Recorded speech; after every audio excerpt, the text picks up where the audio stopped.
Good morning, everybody. So I'm coming to you from my front porch, and it is March, and it is extremely cold here, like we had snow over the weekend. So I'm sitting out on my front porch, so I can't do a super long video. I'm also coming to you without any makeup on because I thought I'm going to be completely real and honest with you about my emotions, and I thought I'm going to do this video without makeup too. So makeupless Kylie, here I am. So today I wanted to be really true and honest with you about something I think that a lot of people try to hide. And instead of hiding it, I think that we need to be honest and open so that we can help others beat it too. And I have struggled really, really bad with depression. I have got ADHD, and it wasn't until I was in school and I started going through these classes for my counseling degree that this come about. But it was like, as I learned more about it, it was like, oh, that's why I do what I do, and that's why I don't like doing this. And not as an excuse, but it really has helped me to validate that there's nothing wrong with the fact that I struggle in those areas. It's just that I'm created a little different. And there are perks that come about with having ADHD. I'm not going to do a video on that because right now I did want to share with you about beating depression. I did want to say that I have figured out about managing without medication. I'm not telling you that it's wrong to take medicine, and that is something you probably need to talk to your doctor about. For me, I tried numerous different ones just to try to help me get through the hardest part, and then my intention was to wean off of them. But I could not find one that worked for me. It either made me really manic, crazy, wide open, I couldn't sleep, or just some other really uncomfortable physical symptoms. So I opted not to do that, and instead going to cognitive therapy. And cognitive therapy is basically just talking to somebody so that you can process things through in your mind. A little bit, I'm not going to go too far in depth about what has caused my depression. I've struggled with it a little bit on and off all my life. Finances was a big one that triggered it for me. Another one was in the last year, taking in a special needs little girl and all the doctor's appointments and the not being understood and not being listened to. No support from family. That stuff really hit me hard. So it was like, I felt like if I didn't do something, I felt like I was drowning. And so I started going for the cognitive therapy, which helped a lot. I mean, obviously, counselors can only do so much. And so they really did help me look at things in a different way because I had just got stuck so negative in my mindset. So I definitely encourage you to talk to somebody. I wanted somebody that was completely neutral, that didn't know anybody, that I could just get things off my chest with. And a lot of that in and of itself has helped.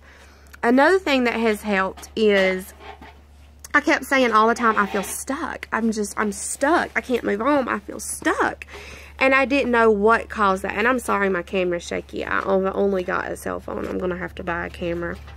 But I knew that was the problem, but I didn't know what was causing it.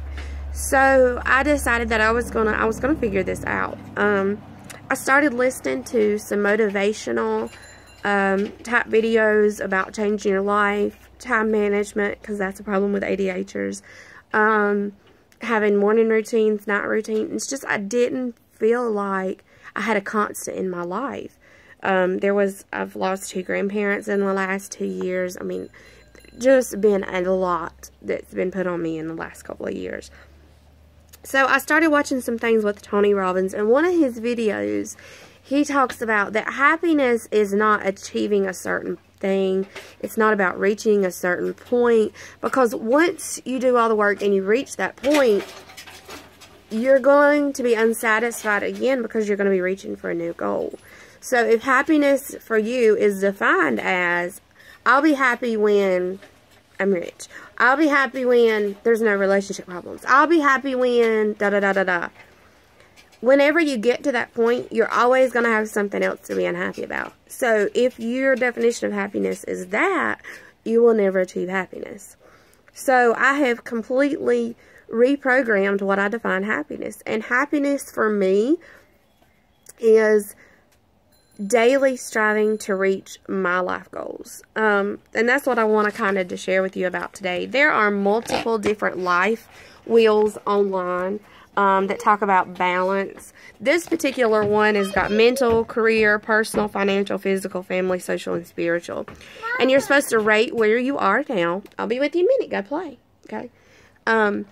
You're supposed to rate where you are right now and where you want to be, and what is it that is keeping you from being where you want to be. So I went through, and for each of these different areas, come back, don't go down there. I made a goal. For example, my mental goals, I put take a day a week to rest and sleep with no work, no schoolwork due, just to completely shut down. That for me is a mental goal. Journal my emotions several times weekly to help me prevent breakdowns, help me identify negative thinking. And then it goes on to my career goals. I want to meet my deadlines at work one day early. I want to eliminate the corrections needed. I want to become full-time. I mean, it goes on and on and on. Personal goals. I want to stop the glorification of being busy. I want to stop being busy all the time. I just want to have time to enjoy life. I want to build a blog. I want to write a book. I mean, I've got all of this stuff on here, and I've got wrote down whether it's a 6-month, 3-month, 1 year, 3 year, 5 year, 10 year goal, so that I can always be, and I'm shivering, I can always be working toward these goals. A big one for ADHDers is they hate housework. Like, I would rather be shot than to do housework, and it's not because I know that it's unnecessary. It's just, it always needs to be done. Like, you never arrive at being done with housework. So for me, a big one is putting down into words why I do the housework. Why do I do the housework? Well, because I want to be a stay-at-home mom. I mean, I work from home, but, you know, I want to be here for my family, and I want to make it the most enjoyable experience for them.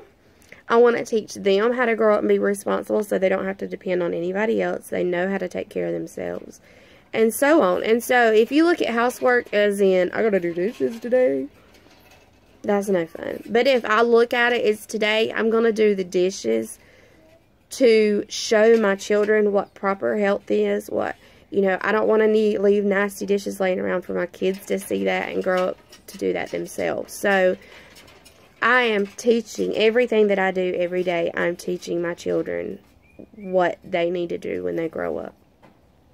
So, setting goals for those things. I've got goals set that I want to do for my house, you know, that I want to achieve in my room. I mean, all of these things, and happiness for me is now defined as consistently and daily making progress toward my goals, even if it's small progress. Every day I have a to-do list where I sit down and I have a master do list of the goals that I want to achieve. These are the ones that I want to achieve, like in the next month, 2 months, 3 months, etc. And then at the bottom of that sheet, I have got out my long-term, like 1 year, 3 year goals. So everything that I've got down to do this week, this next month, 3 months from now, should be building upon what my 1 year and 3 year goals are. Does that make sense? So if my 3 year goal is that I want my house to be company ready, you know, I want everything to be organized, I don't want to have any clutter in my house, then I don't need to be filling my daily and weekly to-do list with, you know, going to the library and checking out 20 books. And, I mean, not that any of that's wrong. It's just, I need to make sure that if I'm going to the library and I'm checking out books, that it's books that's going to help me have the right mindset or achieve my goal. Does that make sense? So, like, every day I've got a to-do list. Ideally, if it was a perfect day, what would I like to get done today? And I do not set for myself that I have to get everything done. If I do not get something done today, I put that on the first thing to do the next morning. That's my frog to eat that I get up and I do. So, here's an example of my list from yesterday. Like, yesterday, like, I had to feed it. I homeschool my kids, so I had to do that. I had to feed my chickens. I had to finish something for work. I had to call some doctors about some bills. All of that stuff. And then I put down how long it's going to take me that I think to complete that step. So, for example, I wanted to put all the laundry away that was downstairs in the baskets. How long did I think that was going to take me? So, I wrote down 15 minutes. And then I actually timed myself, and it took me 16. Because a big thing with ADHDers is we see something taking really longer than it's going to. Like, I hate the dishes. So I constantly, every day, I set a timer for myself. I'm going to do 15 minutes. It doesn't matter if I get them all done or not.